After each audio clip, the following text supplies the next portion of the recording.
My YouTube family. कैसे हैं आप सब? आई होप आप सब अच्छे होंगे और मेरे ब्लॉग में बने रहिएगा, स्किप मत करिएगा। मैं आपको ऐसी जगह लेके चलूँगा ना जो बहुत लोगों का ड्रीम होता है। और फिलहाल तो अभी हमारी पैकिंग हो गई है, वो भी मैं आपको दिखाऊंगी। वीडियो में बने रहिएगा। और हाँ, मैं वहाँ लाइव भी आऊँगी तो आपको वहाँ के दर्शन भी हो जाएंगे। दर्शन सॉरी मेरा सरप्राइज़ था नहीं बताने का, बट अभी मैं जगह का नहीं बताऊंगी कि मैं कहाँ जा रही हूँ। आपको वो तो ब्लॉग में ही पता चलेगा, और क्या क्या होगा कैसे होगा वो सब मेरे ब्लॉग आप देखिएगा। पूरा ब्लॉग वॉच करिएगा, आपको पता चलेगा। ठीक है। अब हम घर से निकलकर स्टेशन पहुंच चुके थे और यहाँ पर हम ट्रेन का इंतज़ार कर रहे थे। और वहाँ बगल में मेरी सासू माँ बैठी थी, क्योंकि टाइम बहुत ज़्यादा था मतलब ट्रेन आने में, तो सोची थोड़ा टाइम पास कर लिया जाए। फिर यहाँ पर मेरे हस्बैंड टाइम दिखा रहे थे, आप देख सकते हैं कितना टाइम हो रहा है रात के। और लड्डू यहाँ शैतानी कर रही थी, वो अपने चाचू की गोदी में जाना चाहती थी। और हम पहुँच चुके थे बनारस। ये हम स्टेशन आ चुके थे। आप देख रहे होंगे कि यहाँ पर मेरे हस्बैंड वीडियो ले रहे थे। और बनारस का स्टेशन बहुत बड़ा है, बहुत ज़्यादा। यहाँ करीबन 15 से 16-17 प्लेटफॉर्म है। हम आ चुके हैं बनारस की गलियाँ, देखिए। और हम पहुँच चुके हैं हरिश्चंद्र घाट। ये यहाँ का देखिए नज़ारा। और घाटों में घाट, इतने सारे घाट है यहाँ पे ना कि बता नहीं सकते। फ़िलहाल तो अभी हम आए हैं और नहाएंगे, फिर उसके बाद आपको दिखाएंगे। ये देखिए, बोट जाएंगे आप लोग दीदी ब्लॉगिंग करते हुए।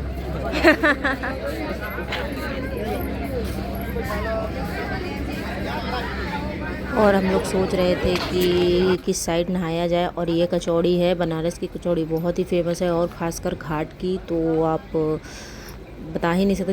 जिसने खाया होगा उसको पता ही होगा। और हम यहाँ पर चलते जा रहे थे, धूप इतनी ज़्यादा तेज़ थी, मगर देखने में नज़ारा इतना अच्छा था कि धूप वगैरह कुछ भी नहीं लग रही थी। और ये मंदिर सबको पता होगा, जिसने वो मूवी देखी होगी जिसमें टाइम राइडर चला करता है और हीरो भूल जाया करता है, बार बार उसी में आ जाता है। पिक्चर का नाम नहीं याद आ रहा है मुझे, बट इसी मंदिर में उस फिल्म की शूटिंग हुई थी, इस वजह से मैंने दिखाया। और किस किस ने वो मूवी देखी है कमेंट में मुझे ज़रूर बताइएगा। और फिर उसके बाद हम आगे बढ़ते हैं, मंदिर से थोड़ा आगे आ जाते हैं। और हम घाट से ही घाट मतलब पैदल चलते हुए जा रहे थे कि इससे हमें सारे घाट देख सके हम लोग, क्योंकि देखिए ऐसी जगहों पे ना बार बार नहीं आया जाता है। और जब आओ तो मतलब खुद को इतना मजबूत कर आओ कि हम पैदल चल सकें, क्योंकि पैदल चल के जो हम मज़ा ले सकते हैं ना, चारों तरफ देख सकते हैं ना, वो आप रिक्शा वगैरह करके नहीं कर सकते हो। और फिर उसके बाद हम लोग नहाने के लिए गए। सबसे पहले लड्डू के पापा और लड्डू ही नहाने के लिए गए थे। और पहले लड्डू बहुत ज़्यादा डर रही थी पानी में उतरने के लिए। फिर भाई साहब वो जो उतरी है पानी में, फिर उसके बाद वो बाहर ही नहीं आ रही थी, क्योंकि उसको इतना ज़्यादा मज़ा आ रहा था नहाने में कि पूछिए मत। फिर अपने चाचू के साथ वो बहुत मज़े कर रही थी, इंजॉय कर रही थी, और वो पानी से निकलना ही नहीं चाह रही थी। पानी इतना ज़्यादा ठंडा था कि बिलीव करिए, आप खुद सोचेंगे कि मतलब पानी बहुत ज़्यादा ठंडा था। बैठकर फिर वो हर हर भोले हर हर गंगे यही सब बोल रही थी। फिर यहाँ पर मैं भी नहा चुकी थी और सूर्य देव को जल दे रही थी, तो मेरी लड्डू भी कोशिश कर रही थी सूर्य देवते को जल देने के लिए। फिर मैंने कहा मुझे भी थोड़ा सा इसको दो, मैं इसके साथ नहाना चाहती हूँ, क्योंकि ऐसे मोमेंट ना बार बार नहीं आते हैं, और जब आए ना तो उनको कैच कर लेना चाहिए, क्योंकि बहुत ही अच्छा लगता है। और लड्डू अभी मान नहीं रही थी, वो कह रही थी अभी मैं और नहाऊँगी। और ठंड के मारे ना इसके मतलब दांत कट कट कट की आवाज़ आ रही थी, मगर ये लड़की मान नहीं रही थी नहाने से, बार बार पानी में चली जा रही थी। फिर इस वजह से हम लोग भी जल्दी जल्दी पानी से बाहर निकल कर आ गए। और फिर हम लोग रेडी हो गए थे, क्योंकि हमें काशी विश्वनाथ जी के दर्शन करने थे। और हम लोग ने पूजा पाठ यहाँ टीका वीका मेरे हस्बैंड ने, मेरी बेटी और मेरे देवर जी ने लगवाया। फिर उसके बाद हम लोग निकाला और थोड़ा सा फ़ोटोशूट कर लेते हैं, वीडियो क्लिप वगैरह ले लेते हैं, क्योंकि आप लोगों को भी मुझे दिखाना है कि हम कहाँ गए कैसे गए, तो इस वजह से वो भी ज़रूरी है। क्योंकि जिस तरह ये मेरी फैमिली है, वैसे ही आप भी हमारी फैमिली ही है।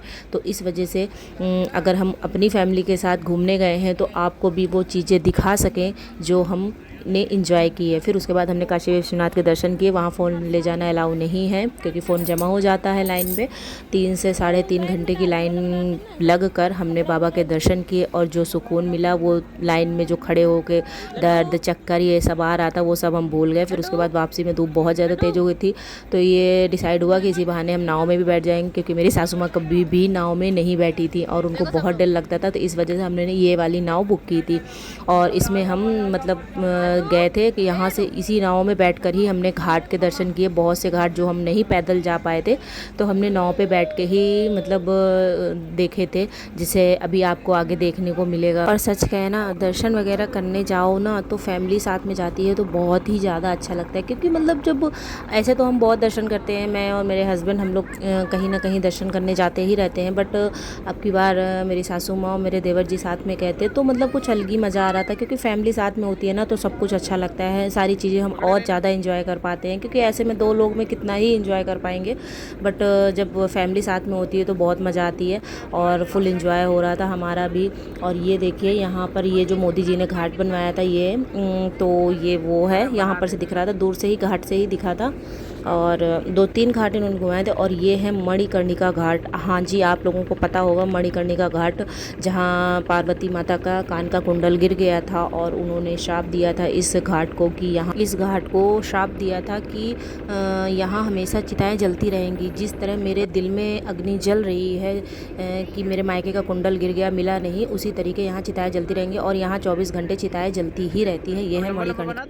हम बाबा के दर्शन करके आ चुके हैं और अब बहुत ज़्यादा थक गए हैं क्योंकि हम लोग सुबह चले गए थे। पहले घाट घूमे, घाट में स्नान वगैरह किया, फिर उसके बाद हम बाबा के दर्शन करने गए काशी विश्वनाथ के। और हाँ, जो जिनको नहीं पता है तो मैं बता दूँ, हम आए हुए हैं काशी बोल सकते हैं, बनारस बोल सकते हैं, आप कुछ भी बोल सकते हैं। तो हम आए हुए हैं और फ़िलहाल अभी सुबह हमने नहाया वहाया था, बाबा के दर्शन किए और धूप बहुत हो गई थी, बहुत ज़्यादा थक गए थे, लड़की भी परेशान कर रही थी। इस वजह से हम चले आए और अब खाना पीना खाकर थोड़ा सा रेस्ट करेंगे। फिर उसके बाद हम शाम को जाएंगे भैरव बाबा मंदिर और फिर गंगा आरती करेंगे, गंगा आरती करने जाएंगे। तो फिर और नाइट में फिर घूम घाम के आएंगे। ब्लॉग में बने रहिएगा, आपको देखने को मिलेगा, ठीक है। ये लड्डू की शैतानी, ये देखिए इसकी शैतानी ऐसे ही होगी, ठीक है, बने रहिए। हाँ तो हर हर महादेव। और मैं भूल गई थी वो बोलना, तो ठीक है। अब मैं आपको शाम को गंगा आरती दिखाऊंगी जो कि मैंने भी अभी तक नहीं देखी है और कहते हैं बहुत ही ज़्यादा अच्छी होती है, तो ठीक है। फिर हम इवनिंग में पहुंच चुके थे शाम को फिर से घाट की तरफ और सबसे पहले हमने श्री काल भैरवनाथ जी के दर्शन किए लाइन पर लगकर। और कहते हैं कि काशी विश्वनाथ में आकर सबसे पहले काशी विश्वनाथ के दर्शन होते हैं, फिर उसके बाद काल भैरव जी के दर्शन होते हैं और अगर उनके दर्शन नहीं किए तो हमारे दर्शन अधूरे रहते हैं। फिर उसके बाद हम घाट पर पहुँच गए और सॉरी फॉर हम आरती नहीं देख पाए क्योंकि हम काल भैरव जी के दर्शन पहले करने चले गए थे, तो इस वजह से यहाँ की हमें टाइमिंग नहीं पता था तो हम आरती नहीं कर पाए। और फिर उसके बाद फिर भी हम घाट पर आए थे और उसके बाद हम बैठकर वहाँ पर का नज़ारा ले रहे थे, बट फिर भी हम आकर यहाँ बैठे, हमें जो सुकून मिला यहाँ बहुत ही ज़्यादा अच्छा लग रहा था। और दुख भी हो रहा था कि हम आरती नहीं देख पाए, बट मेरे हस्बैंड ने कहा कि कोई बात नहीं, नेक्स्ट बार आएंगे, जो होता है अच्छे के लिए होता है, अगर हम आरती कर लेते तो दोबारा आने के लिए हमें कुछ बचता नहीं, इस वजह से अब हम जल्दी ही आएंगे और इवनिंग की आरती भी करेंगे क्योंकि हमें टाइमिंग नहीं पता थी और 7 बजे यहाँ आरती हो जाती है शायद। और हम होटल से थोड़ा लेट हो गया था मैं निकलने के लिए और हम सीधा काल भैरव जी के दर्शन करने चले गए थे, इस वजह से हम आरती नहीं कर पाए। फिर उसके बाद हम यहाँ पर बैठ के बहुत देर तक बैठे हुए थे, यहाँ पर का नज़ारा देख रहे थे। फिर यहाँ मेरी लड्डू शैतानी कर रही थी, थोड़ा खेल रही थी। फिर उसके बाद वापसी हम घाट जाने लगे। हम वापस होटल की तरफ जा रहे थे और अब हम लड्डू को चला रहे थे साथ में कि थोड़ी देर ये भी टहल ले साथ में, क्योंकि गोदी में तो लेके चलना ही होता है और उसका भी मन था कि हम नीचे चलें, पैदल चलें, तो इस वजह से हम उसको पैदल चला रहे थे। और फिर उसके बाद ये देखिए मैं और सासू माँ मेरी बहुत ज़्यादा थक गई थी और थकान तो हमें भी लग गई थी क्योंकि चलना बहुत पड़ता है। और ये देखिए घाट में ही यहाँ कुछ लोग मतलब सॉन्ग गा रहे थे, बहुत ही ज़्यादा अच्छा गा रहे थे। तो थोड़ी देर रुककर हमने भी सोचा वीडियो बना लूँ और देख लें। फिर उसके बाद हम पहुंच गए होटल खाना खाने, क्योंकि भूख बहुत ज़्यादा लग चुकी थी। और इस होटल को हम क्या कहें, कहना नहीं चाहिए खाने के बारे में ऐसा, बट बड़ी दुकान होकर भी इतना मतलब 100 रुपये में 110 है समथिंग 120 की थाली थी, और इतना ज़्यादा ही खाना अजीब था कि आपको बता नहीं सकते, एक भी स्वाद नहीं था, और बस देखा ही देखा था। फिर उसके बाद हम होटल आ गए थे और ये सब लोग लेट गए थे कपड़े चेंज करके, और मैं और लड्डू उसके साथ शरारत कर रहे थे, थोड़ा सा उसको परेशान कर रही थी, क्योंकि उसको परेशान करने में मुझे बहुत मज़ा आता है। और जब ज़्यादा देर तक अगर परेशान करो ना तो वो चिढ़ जाती है, रोने लग जाती है। तो इस वजह से हम उसको परेशान कर रही थी मैं। और फिर उसके बाद यहाँ सब लोग लेट चुके थे और सासू माँ भी थक गई थी, तो सब लोग लेट गए थे। फिर उसके बाद मैं भी लेटने ही जा रही थी, तो सोचा कि आप लोगों को बाय बोल दूँ। और मेरा ये पार्ट 1 है, और सेकेंड पार्ट में आपको बहुत ही एक्साइटेड चीज़ देखने को मिलेगी, तो व्लॉग को देखिएगा और चैनल को सब्सक्राइब करिएगा। ये मेरे व्लॉग का सिर्फ फर्स्ट पार्ट था, जो कि एक दिन का था, जो कि मतलब सुबह से लेके जब हम घर से निकलते हैं उसके बाद से नाइट तक का इसमें सब कुछ आपको देखने को मिला। और सेकंड पार्ट भी जल्दी ही आएगा। और यहाँ पर मेरी लड्डू सोने के लिए जिद कर रही थी, सो बाय।